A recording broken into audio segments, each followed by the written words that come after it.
Qui nous amène aux annonces faites par le ministre de l'Intérieur, Bernard Cazeneuve, lundi dernier, concernant les renforts de police demandés de longue date par les hommes en uniforme. Pour en parler, nous recevons sur ce plateau Yannick Biancheri. Bonjour. Bonjour. Vous êtes donc le secrétaire départemental d'unité SGPF-FO, parmi les syndicats majoritaires chez les policiers en Isère. 30 policiers supplémentaires sur l'agglomération grenobloise. C'est une annonce forte. Elle vous satisfait, j'imagine? Alors c'est une annonce forte, oui. Alors elle nous satisfait, oui, mais on reste quand même mesuré.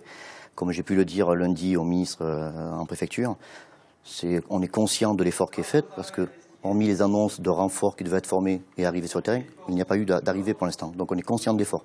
Par contre, comme j'ai pu lui dire, on regrette le ciblage précis qui a été orchestré par lui-même, et notamment des services, enfin 4 services plus particulièrement. Donc c'est-à-dire ce ciblage, c'est par exemple 12 hommes qui seront affectés à la brigade spécialisée de terrain, la BST, qui œuvre principalement sur les zones prioritaires, les zones de sécurité prioritaires.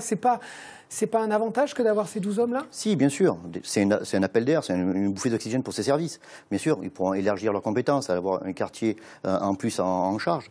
Après, ce que l'on peut regretter, c'est qu'on donne de l'oxygène à certains services et pas à d'autres. C'est comme si on amène un gâteau et qu'on en donne certaines parts à certains, mais pas à d'autres. Donc, un service comme la section, comme les prises de plainte, comme les divisions ont été oubliés. Et en sachant que les sections, c'est quand même le poumon de la police nationale. C'est le cœur de métier, c'est-à-dire le travail au quotidien. Bien sûr, c'est le travail au quotidien. Et c'est ce que j'ai pu faire sentir au ministre en disant que on n'a pas eu de volant nécessaire à discrétion du directeur pour pouvoir servir ces services. Il y a un renfort aussi concernant la police judiciaire. Donc pour mener les enquêtes, on voit les enquêtes sont aujourd'hui très difficiles à mener. Elles prennent plusieurs mois. On l'a vu sur Moirans.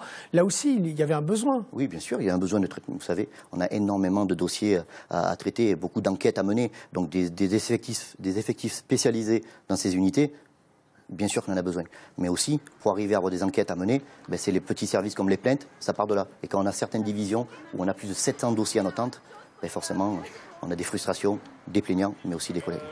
Alors, dans son intervention lundi, Bernard Cazeneuve a pointé certains quartiers, notamment le quartier Mistral, où serait implanté durablement et véritablement implanté un trafic de drogue, avec donc des nuisances extrêmes pour les habitants tous les jours. On est vraiment la base arrière de Marseille, ici à Grenoble? Vous savez, c'est la première fois qu'un ministre, comme il l'a fait lundi, a reconnu la spécificité de la criminalité grenobloise. L'architecture, la proximité des frontières, voilà, tout ça amène un contexte particulier.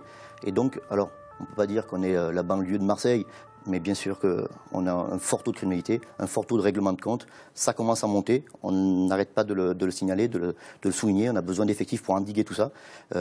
On a été bien appuyé par le préfet qui a été conscient de ça et qui a été très interventionniste. Mais ce n'est pas tout, il ne faut pas s'arrêter à si long chemin. Un dernier mot concernant l'intention de François Hollande de prolonger peut-être l'état d'urgence. Vous êtes d'accord avec cela? Oui, on est favorable. Pourquoi? Parce que tant que les lois qui sont prévues dans le plan de lutte antiterroriste ne sont pas sorties, effectives et mises en application, bien sûr qu'on souhaite le maintien de cet état d'urgence. Merci beaucoup Yannick Biancheri pour votre venue sur notre plateau.